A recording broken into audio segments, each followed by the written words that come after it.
रामनगर गांव में हर साल बहुत ज्यादा ठंड पड़ती थी क्योंकि ये गांव चारों ओर बर्फ से घिरा हुआ था। जनवरी का महीना अभी शुरू ही हुआ था। गांव के सभी घरों की छत सुबह सुबह ओस की चादर से ढकी हुई रहती थी। ये ठंड का मौसम अमीरों के लिए बहुत सुहाना होता है, पर गरीबों के लिए तो मानो उन पर पहाड़ टूटने जैसा होता है।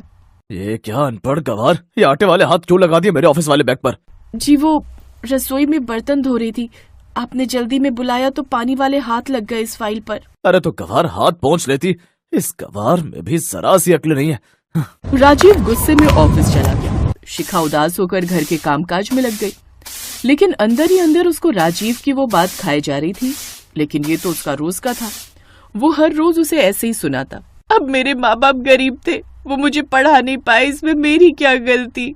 न जाने मेरे माँ बाप ने भी क्या सोचकर मेरी शादी इनसे करवा दी। इन्हीं सब परेशानियों में शिखा उलझी रहती। फिर एक रोज पता चला कि शिखा गर्भवती है। राजीव को लगा कि उसे बेटा होगा, लेकिन जब 9 महीने बीत गए तो शिखा ने बेटी को जन्म दिया, वो भी एक नहीं 2। उसे जुड़वा बेटियां हुई थी। अब तो शिखा उसे और भी चुभने लगी थी। ऐसे ही 5 साल बीत गए, लेकिन अब राजीव इन सब से थक चुका था। फिर एक रोज, इस गवार से शादी करके तो मेरी जिंदगी खराब हो गई। अगर मैं इसी के साथ उम्र भर रहा तो मेरी तो बाकी की जिंदगी भी खराब हो जाएगी। यही सब सोचते हुए उसने एक फैसला किया और सुधा के साथ उसकी दोनों बेटियों को बाहर निकाल दिया। बेचारी शिखा अपनी 5 साल की दोनों बच्चियों के साथ सड़क पर भटकने लगी और फिर वो रामनगर गांव पहुंची, जहां वो एक झोपड़ी डालकर अपनी बच्चियों के साथ रहने लगी और उनके पालन पोषण के लिए उसने उस गांव में पड़ने वाली बर्फीली ठंड में सूप बनाकर बेचना शुरू कर दिया, जिसके लिए उसने अपना मंगलसूत्र गिरवी रख दिया। जिसके बदले वो कुछ पैसे ले आई और उनसे एक पुराना ठेला और सूप बनाने का जरूरी सामान ले आई और उसे सूप बनाकर बेचने लगी। सूप पी लो, गर्मा गर्म सूप, इस ठंड को दूर भगाए, गर्मा गर्म सूप मजे दिलवाए, आइए आइए। कितने का है सूप बहन? जी सिर्फ 50 रुपए। जरा तीखा वाला बनाना तो। जी भाई साहब अभी बना। कड़कड़ाती ठंड में सुधा सभी ग्राहकों को गर्मा गर्म सूप बनाकर देती, जिससे उसकी कमाई होने लगी। उसने अपनी दोनों बेटियों को पढ़ने के लिए स्कूल में डाल दिया, लेकिन अब ज्यादा ठंड पड़ने के कारण बच्चों के स्कूल की छुट्टियां पड़ गई। माँ सुबह सुबह काम पर चली जाती है और रात को घर आती है, हमें माँ के साथ वक्त बिताने को ही नहीं मिलता। तो कोई बात नहीं, हम दोनों माँ के पास चलते हैं उनके ठेले पर। कपकपाती ठंड में वो दोनों बहनें अपनी माँ के ठेले पर चली जाती। अरे तुम दोनों यहाँ क्यों आ गई? कितनी बर्फीली हवाएं चल रही हैं यहाँ। माँ हमें आपके साथ रहना था, घर में आपकी बहुत याद आती है। लेकिन बच्चों यहाँ ठंड कितनी है, तुम्हें सर्दी लग गई तो? सर्दी तो हो ही रही है माँ, हमें भी गर्मा गर्म सूप पिलाओ ना। हाँ अभी देती हूँ, लेकिन तुम दोनों ये बोरी बिछाकर इस पर बैठ जाओ और ये लो मेरी शॉल ओढ़ लो। दोनों बच्चियां अपनी माँ के पास बोरी बिछाकर बैठ गई और वहीं पर पढ़ाई करने लगी।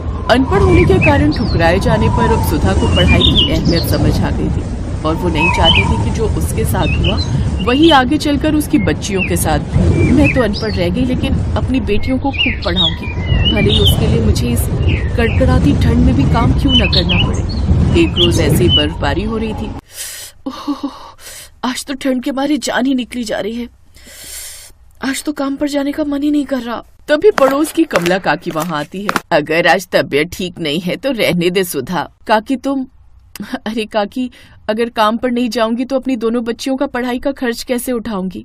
जब इनके बाप को इसकी नहीं पड़ी तो फिर तुम्हें क्या पड़ी है? कैसी बातें करती हो काकी, भले इनके बाप ने इनको छोड़ा हो, लेकिन मैं तो इनकी माँ हूँ, मैंने इनको जना है, भला मैं इन्हें कैसे छोड़ दूं? ठीक है, फिर जैसी तेरी मर्जी। ये कहकर सुधा अपना ठेला लेकर कड़कड़ाती ठंड में काम पर चली गई। उस रोज भी उसकी तबीयत काफी खराब थी, लेकिन फिर भी अपनी बेटियों का पेट भरने की खातिर वो लगातार इतनी ठंड में भी रात को 8-8 बजे तक सूप बेचकर घर लौटी। लेकिन एक रोज घर लौटते वक्त वो बेहोश होकर चक्कर खाकर गिरने ही वाली थी कि तभी कमला काकी का बेटा मोहन वहाँ से गुजर रहा था। उसने सुधा को सहारा दिया और उसे उसके घर तक लेकर आया।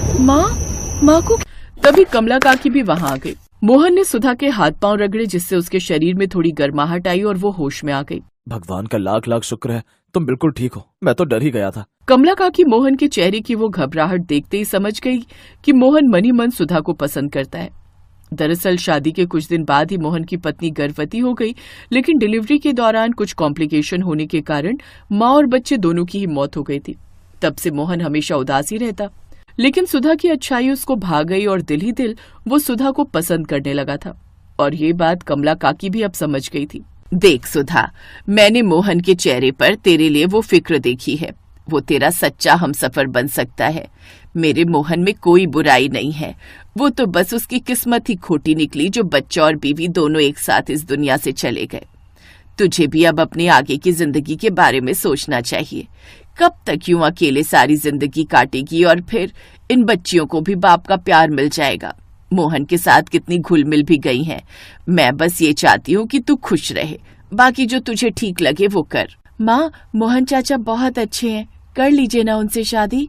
अब सुधा भी मोहन के बारे में सोचने लगी। मोहन जब भी फैक्ट्री से आता उसके ठेले पर जरूर आकर रुकता। बातों ही बातों में अब सुधा भी मोहन को पसंद करने लगी और फिर कुछ दिनों बाद उन दोनों ने शादी कर ली। दोनों बच्चियों को पिता का प्यार भी मिल गया और साथ में दादी का भी, कमला काकी के रूप में। जहां मोहन अपनी फैक्ट्री में ठीक ठाक कमाई कर लेता, वहीं सुधा भी अपने सूप के काम से बचत कर लेती और अब वो सब एक साथ खुशी खुशी अपना जीवन व्यतीत करने लगे। रजनी का पति राजेश एक फैक्ट्री में नौकरी करता था। घर में उनके अलावा उसकी सास और छोटी ननद थे।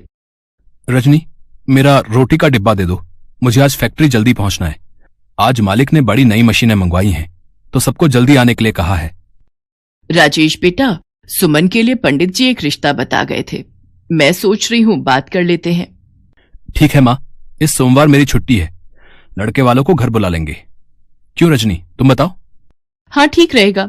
मैं घर पर ही कुछ अच्छा खाने का बना लूंगी। ये बढ़िया बात है। अच्छा, मैं चलता हूँ। राजेश और रजनी दोनों में आपसी समझ बहुत थी। इसी कारण वो दोनों अपने परिवार को भले ही कम रुपयों में पर अच्छे से चला रहे थे। सुमन को लड़के वाले देखने आ जाते हैं। उन्हें सुमन पसंद आ जाती है और 6 महीने बाद की तारीख सुमन की शादी की पक्की हो जाती है। रजनी, सुमन की शादी के लिए पैसे भी जोड़ने पड़ेंगे। हमारे पास 6 महीने का समय है। चिंता मत करो, सब हो जाएगा। मेरी शादी की सोने की चेन और चूड़ियां मैं सुमन को दे दूंगी। जेवर का काम हो जाएगा। बाकी तो अभी समय है, हम शादी के लिए जोड़ लेंगे। सुमन, तेरी रजनी भाभी सचमुच कितनी अच्छी है। हाँ माँ, मैं भी यही देख रही हूँ। वो हम सब के बारे में कितना सोचती हैं।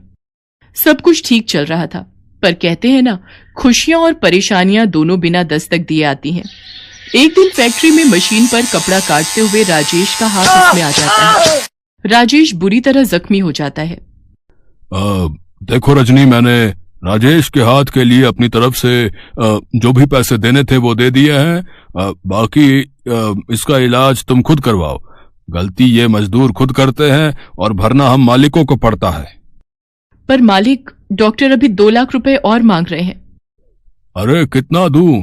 1 लाख रुपए तो मैंने लगा दिए। अब मेरे बस की बात नहीं है, अपने आप करो जैसे मर्जी। फैक्ट्री का मालिक बहुत ही बेईमान निकला। उसने सारी गलती राजेश पर डाल दी। रजनी के पास अपने जेवर बेचने के अलावा कोई चारा नहीं था। उसने अपनी पाई पाई राजेश के इलाज में लगा दी। 1 महीने बाद राजेश को हॉस्पिटल से छुट्टी मिली और वो घर आया, पर अभी भी राजेश का हाथ ठीक नहीं था और घर में कोई कमाने वाला भी नहीं था, इसलिए पैसों की परेशानी शुरू हो गई। उधर सुमन की शादी के दिन भी नजदीक आ रहे थे। सब कैसे होगा कुछ समझ नहीं आ रहा। सुमन की शादी को 4 महीने बाकी रह गए हैं। माँ जी, आप चिंता मत करो। जब तक मैं इस घर में हूं, इस घर पर कोई आंच नहीं आएगी। मैं काम करूंगी माँ जी। पर रजनी, तुम क्या काम करोगी? कोई ना कोई काम मैं ढूंढ लूंगी। कोशिश करने से सब काम हो जाते हैं। रजनी रोजाना ही काम की तलाश में घर से निकलती थी। एक दिन चलते चलते उसे प्यास लगी। उसने एक टमाटर सूप की दुकान देखी। रजनी ने वहां से पानी पिया। कुछ देर वो टमाटर सूप बनाने वाले को सूप बनाते हुए देखती रही। दुकानदार गर्म गर्म टमाटर सूप कटोरे में डालता, उसमें ब्रेड के टुकड़े डालता और क्रीम मिलाकर ग्राहकों को बेच रहा था। रजनी को यह काम बहुत ही आसान लगा। ग्राहकों की भीड़ भी सूप की दुकान पर लगी हुई थी। अगर मैं भी टमाटर सूप का ठेला अपने मोहल्ले के पास लगा लूं तो ये सूप बनाना तो बहुत ही आसान है। राजेश अभी कुछ समय और काम पर नहीं जा पाएंगे। मुझे कुछ तो करना ही होगा। आगे सुमन की शादी भी करनी है। सब बातें सोचती हुई रजनी घर आती है और राजेश से इस बारे में बात करती है। राजेश मान जाता है। रजनी के पास उसका मंगलसूत्र रखा था। पहले तो उसे देखकर रजनी की आंखों में आंसू आ जाते हैं, पर वो मजबूर थी। उसके पास पैसे नहीं थे, इसलिए वो एक सुनार को अपना मंगलसूत्र बेचकर 5,000 रुपए ले आती है। उन रुपयों से रजनी सूप बनाने के सारे बर्तन और सब्जियां खरीद लेती है।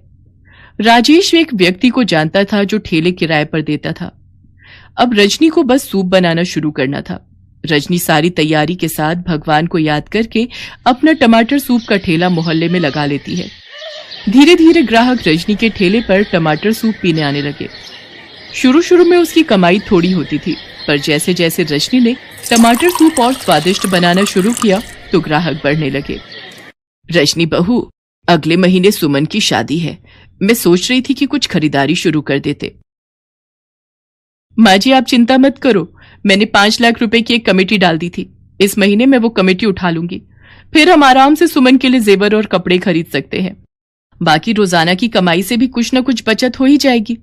रजनी, तुम जैसी बहू पाकर हम सचमुच बहुत धन्य हो गए। तुमने इतनी परेशानियों के बावजूद भी हिम्मत नहीं हारी, बल्कि टमाटर सूप का काम शुरू किया। माँ जी, ये तो आपका और भगवान का आशीर्वाद है जो मेरा काम इतना चल पड़ा। अब आप चिंता मत करो, हम बहुत धूमधाम से सुमन की शादी करेंगे। रजनी ने टमाटर सूप घरों में ऑनलाइन डिलीवर करना शुरू कर दिया। धीरे धीरे रजनी की मेहनत से उसका टमाटर सूप का ठेला चल पड़ा। राजेश की तबीयत में सुधार था, वो भी रजनी की मदद करता था और फिर दोनों ने मिलकर अपना सूप का काम और बढ़ा लिया और पैसे जोड़कर सुमन की शादी भी धूमधाम से कर दी।